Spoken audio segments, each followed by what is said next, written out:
여러분, 오늘 본문은 어떤 아버지가 아들의 음성을 듣고 아들을 만지기 위해서 아들아, 한 걸음만 더 가까이 오너라, 조금 더 가까이 오너라. 아버지가 아들을 불러서 자기 품으로 안기기를 바라는 말씀이 오늘 본문의 말씀입니다. 아들아, 나는 네 음성 듣기를 원한다. 아들아, 내 손을 들어 너의 피부를 만져보고자 한다. 원 스텝 closer, 한 걸음 더 가까이 와라. 내가 너를 이렇게 불러서 내 품으로 안기라 하는 것은 내가 너를 축복하려 한다 하는 것이 오늘 창세기 27장에 담겨져 있는 한 아버지가 한 아들을 향하여 부르는 목소리입니다. 1974년에 여러분은 그때 어디에 뭘 하고 계셨습니까? 저는 그때 나라의 부름을 받고 군문에 있었습니다. 그때 그야말로 뛰어난 가수 한 분이 노래를 그때 발표했습니다. 노랫말은 이겁니다. 한 걸음만, 한 걸음만 가까이 오세요. 당신의 눈 나에게 보이도록 한 걸음만, 한 걸음만 가까이 오세요. 나의 마음 당신에게 보이도록. 멋있지 않습니까?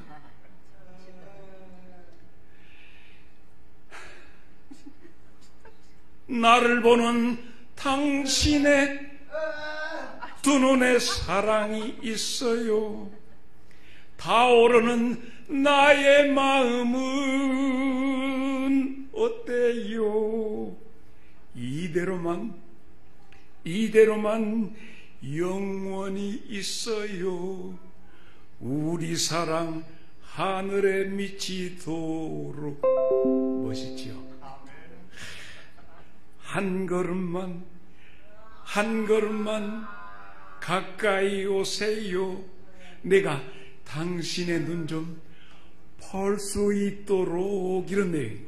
한 걸음만, 조금 한 걸음만 가까이 오세요. 내 마음 당신이 볼 수 있도록, 내 속에 타오르는 당신을 향한 사랑의 그것이 보일 수 있도록 해달라고 하는 노랫말인데 별로 감동이 없습니까? 절절한 한 가수의 노랫말입니다. 그 가수의 이름은 송창식입니다. 한 걸음만. 나는 이 가사가 너무 좋았습니다. 이 곡을 내가 그때 만약에 알았다면 내 아내를 향해서 한 걸음만 했을 것인데 이 노래를 못 부르고, 그때 당시에 결혼해가지고 처갓집에 가서 발바닥 맞을 때 불렀던 노래가, 나보고 부르라고 이 보성 촌놈들이 나를 얼마나 해서 발바닥 내놓고 나 혼자만이 이 노래 불렀어. 집사람이 감동 먹은 것 같았습니다. 지금 우리는 어떠합니까? 하나님께서 우리를 향하여 한 걸음만, 한 걸음만 가까이 오라고 부르시는 이 부름 앞에 우리는 여기에 있습니다. 우리의 한 사람 한 사람은 원하든지 원하지 않든지 이 지구와 여러분 모두는 종말을 향하여 가고 있습니다. 그 끝을 향하여 가고 있다는 그런 말씀입니다. 내 나이가 몇인데, 우리의 인생의 삶은 어떤데, 우주가 어떤 정황으로 흘러가서 기후변화도 일어나고 각종 여러 가지 재난의 증상이 일어나고 있는데, 거창한 우주적인 종말을 이야기하기 전에 우리 각자의 종말을 생각해 보세요. 나중에 핵폭탄이 터진다, 뭐가 일어난다, 지구가 괴멸한다 하기 이전에 한 사람의 인생이 끝나가고 있다라고 하는 사실입니다. 개인적인 종말이야말로 우주적인 종말을 빗대어 보여주는 내용입니다. 준비되셨습니까? 우리의 종말, 그래서 우리 한 사람 한 사람이 얼마나 더 하나님 앞에 가까이 가야 할 것인가. 내 개인의 종말이 우주적인 종말과 크게 다르지 않습니다. 한 청년이 전쟁터에서 총에 맞아 죽는 그 순간에 그것은 개인의 종말이 아니라 우주적인 종말과 그에게 있어서는 맞먹는 것입니다. 그러므로 우리는 우리 각자의 우주적인 개인의 종말을 준비해야 합니다. 왜 내가 이 말씀을 드렸느냐? 마태복음 16장 26절의 말씀이 그렇게 되어져 있습니다. 사람이 온 천하를 얻고도 제 목숨을 잃으면 무엇이 유익하리요? 사람이 무엇을 주고 자기 목숨과 바꾸겠느냐? 그러므로 여러분 한 분 한 분이 얼마나 소중한 분인가 하는 것이에요. 우리가 발붙이고 사는 이 땅에 기둥이, 이 나라의 기둥이 세 가지가 있습니다. 입법 기둥, 사법 기능, 행정 기능. 입법, 사법, 행정을 국가의 중요한 권력의 삼축으로 알고 있는데 지금 이 나라의 모습은 어떻게 되고 있습니까? 국회가 그 입법을 담당하고 있는데 법을 만듭니다. 법을 만들고 있는 입법기관이 지금 정상적입니까? 여당, 야당하고 있습니다. 서로에게 서로가 인정하지 못하고 있는 입법이라고는 국가 권력이 온전하게 지금 있다라고 보십니까? 재판하는 이 재판소가 박살이 났습니다. 재판소 앞에 군중이 모여서 난리가 났습니다. 헌법재판소에서 무슨 발표를 하려고 하는데 경찰 병력이 가서 그들을 지키지 않으면 그들이 재판소에서 법적인 판단을 내리는데 상당한 압박을 주고 있습니다. 사법 기능이 정상적인가? 그러면 행정 기능이 정상적인가? 대통령의 대행에 그 대행이 그렇게 하고 있으며 사법부에서 헌법재판소에서 이리 하라 하는데도 애써 입법기관에서 이렇게 하라 애써 무시하는 행정이 제대로 되고 있는가? 입법, 사법, 행정, 우리나라의 모든 기능이 다 무너져가고 있습니다. 대한민국의 국민을 떠받들고 국민을 중심으로 해서 국민을 지켜야 할 우산들이 다 찢어지고 있는데 이게 나라입니까? 그러면 우리 교회는 어떠한가 하는 것이에요. 자, 개인과 국가와 그러면 우리 교회는 과연 어떠한가? 나는 마태복음 6장 24절 한 사람이 두 주인을 섬기지 못한다고 하는 말씀이 있습니다. 한 사람이 두 주인, 예수님이 하신 말씀이에요. 한 사람이 두 주인을 섬기지 못할 것이니 혹 이를 미워하고 저를 사랑하거나 혹 이를 중히 여기고 저를 경히 여김이라. 너희가 하나님과 재물을 겸하여 섬길 수 없다라고 하는 말씀을 했습니다. 둘 중에 하나밖에 택할 수밖에 없다. 우리는 두 가지를 다 같이 할 수 없다는 예수님의 말씀입니다. 킹 제임스 버전이라고 하는 영어 성경에는 이렇게 되어 있습니다.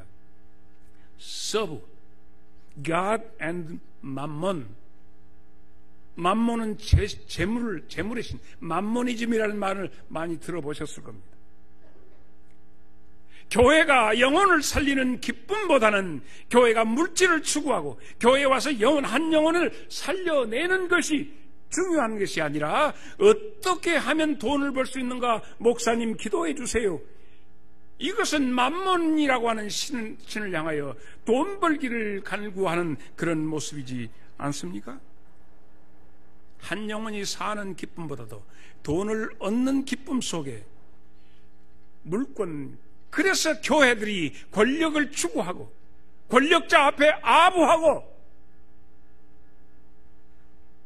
교회가 어떻게 하면 돈을 더 벌어볼까? 세상 사람들의 안 믿는 사람들과 다를 바 없어.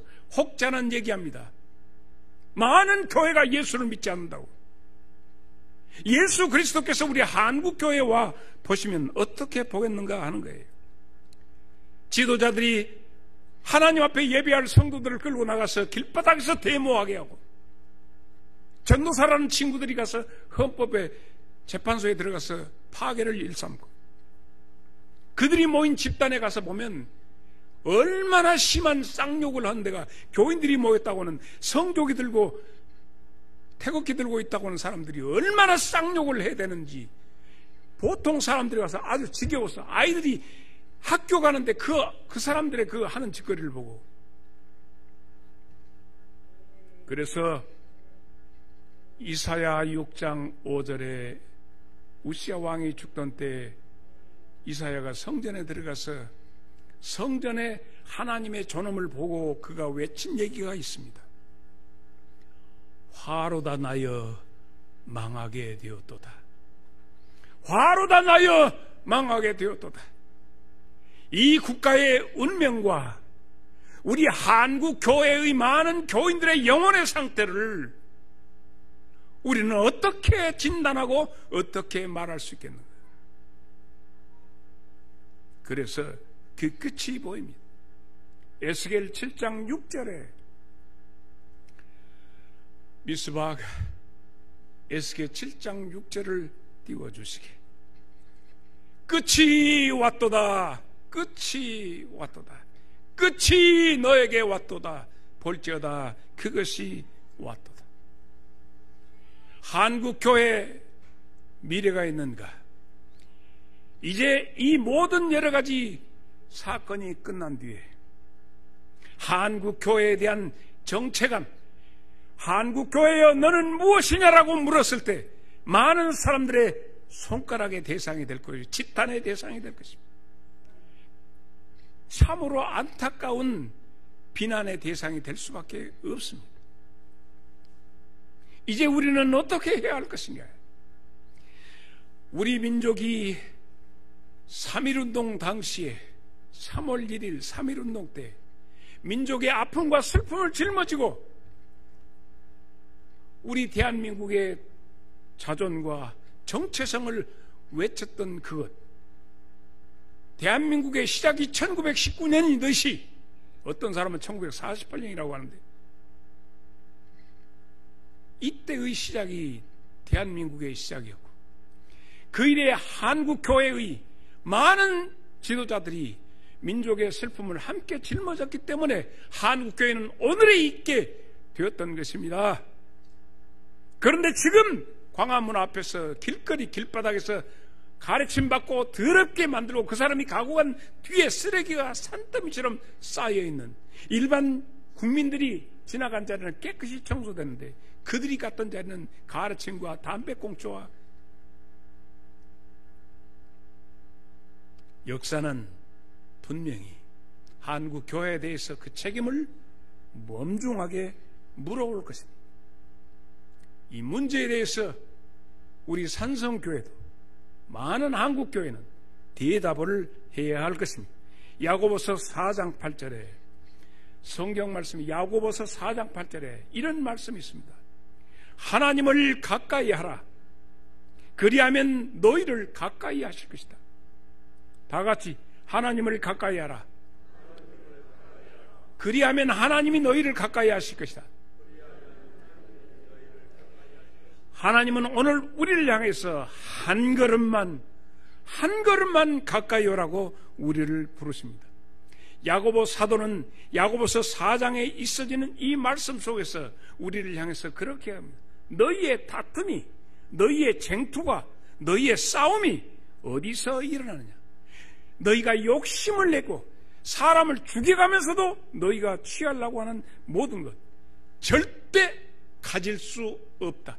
너희가 계엄령을 아무리 선포하고 너희가 아무리 압제한다 할지라도 너희가 결코 가질 수 없다. 너희 속에 왜 다툼이 일어나고 너희 속에 왜 이런 것이 일어나요? 결국 정욕 때문에 일어나는 것이다. 그래서 그 정욕을 위해서 욕심을 내고 살인하고 다투어도 결코 너희는 소유하지 못한다. 그리고 너희가 구하지 않았기 때문에 혹은 구하여도 받지 못하는 것은 그 목적이 정욕을 위해서 쓰기 위해서 하나님 앞에 구하기 때문에 그렇다. 가늠한 여인들이여, 너희가 세상과 벗한 것이 하나님과 원수되는 것을 알지 못하느냐. 하나님과 원수되는 길을 가는 우리의 오늘의 한국교회 여러분, 하나님은 우리를 얼마나 사랑하시느냐. 성경 속에 이렇게 씁니다. 내 안에 계시는 성령님이 시기할 만큼 나를 하나님이 사랑하신대요. 자, 이 말은 굉장히 신학적으로 내 안에 이미 계시는 성령 하나님이 아이고 너무 사랑하시네요 할 만큼 하나님은 우리를 사랑하십니다. 믿어지십니까? 오늘 오후 시간에 여러분과 함께 이 말씀에 대해서 한 걸음 더 들어가 보려고 합니다. 성령, 내 안에 계신 성령님께서 하나님 아버지가 우리를 사랑하는 것, 그 두 분이 다 나를 사랑해. 세 분 예수님까지 사랑하니.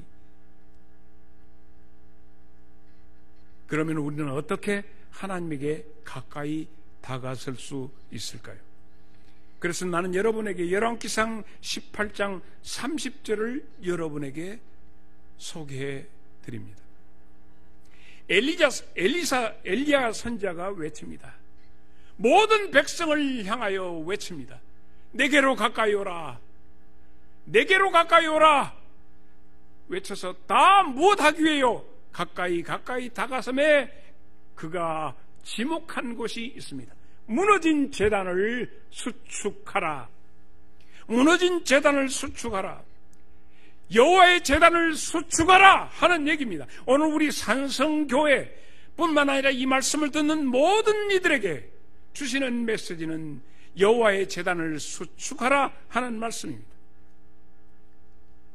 무엇을 수축해야 할까요? 각 지파별로 그 지파의 이름의 돌멩이를 갖다가 12돌을 갖다가 쌓아라.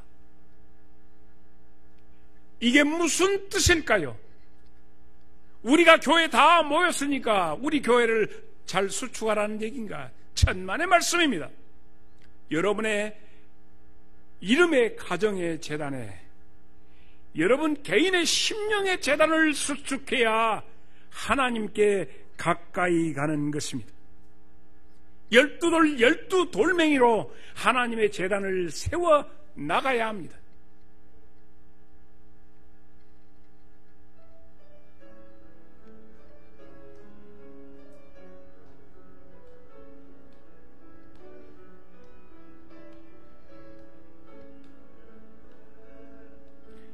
이 땅의 황무함을 보소서.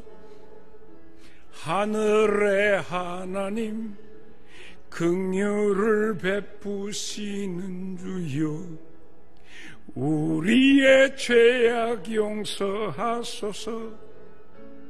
이 땅 고쳐주소서.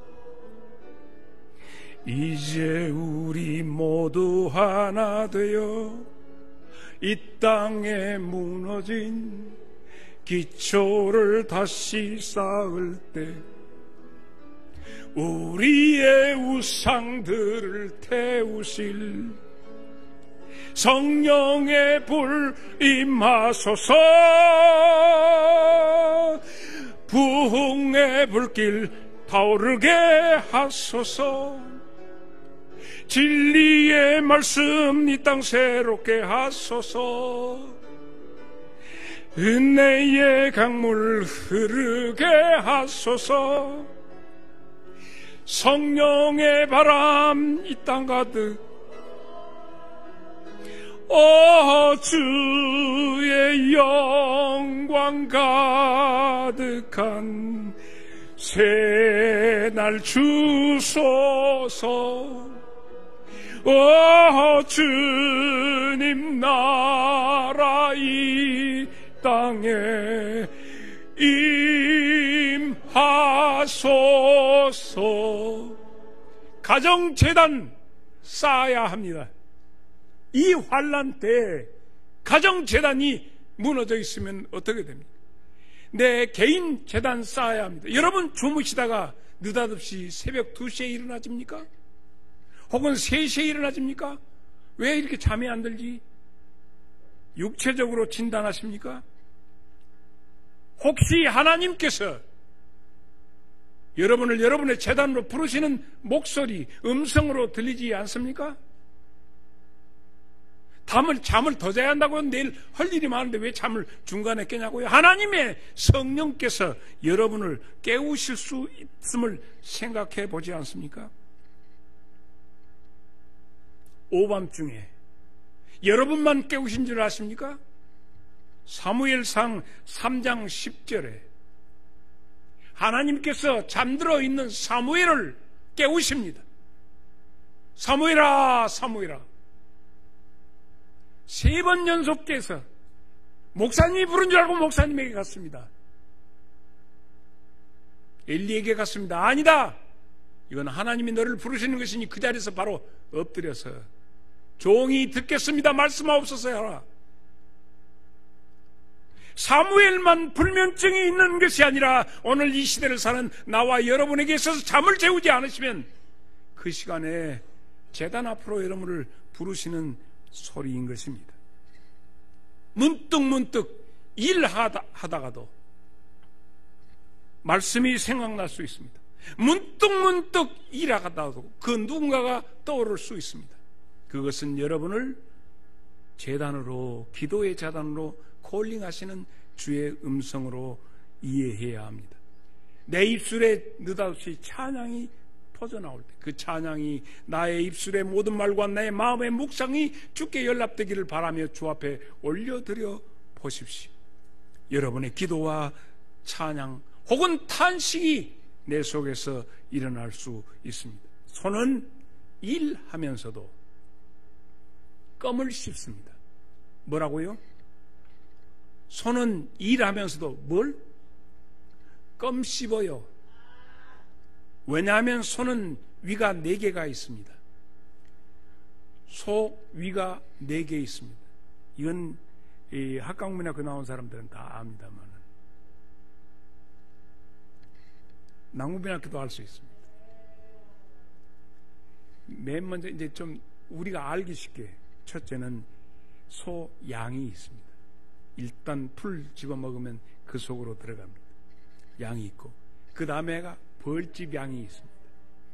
아마 그 생고기 먹으러 가서 많이들 먹었을 거예요. 그 기름 소금에 찍어 먹는 것이. 그 다음에 천엽이 있습니다. 천엽도 먹어봤을 것이. 그 다음에 막창 구이도 해 먹었을 거예요. 막창 이렇게 4개가 있어서 집어넣었다가 다시 끄집어냈다가 되삭임 반추한다고 합니다. 그래서 초식동물이 이걸 되삭이면서 거품이 쭉쭉 나옵니다. 쟁기질하면서도 속아 이렇게 껌을 씹습니다. 말씀의 되삭임이 우리한테 절대적으로 있는가 하는 것이에요. 여러분의 직장에서, 여러분의 현장에서, 어디에 있든지 여러분의 속에서부터 나오는 찬양과 기도와 말씀이 여러분을 새롭게 할 줄로 믿습니다. 말씀이 생각나고 감당할 수 없이 눈물이 터지기도 하고 기도할 마음, 이런 모든 것들이 여러분 속에서 일어날 때 여러분 안에 계시는 성령님께서 로마서 8장 26절에 이와 같이 성령도 우리의 연약함을 도우시나니 우리는 마땅히 기도할 바를 알지 못하나 오직 성령이 말할 수 없는 탄식으로 우리를 위하여 친히 간구하시느니라. 성령님과 함께 기도하고 성령님과 함께 찬양하고 성령님과 함께 사역하는 여러분들이 되시기를 바랍니다. 오늘 말씀은 한 걸음만 원 스텝 걸어서 한 걸음만 가까이 오라. 한 걸음만 하나님을 향하여 한 걸음만 더 가까이 하는 이번 한 주간이 되시기를 바랍니다.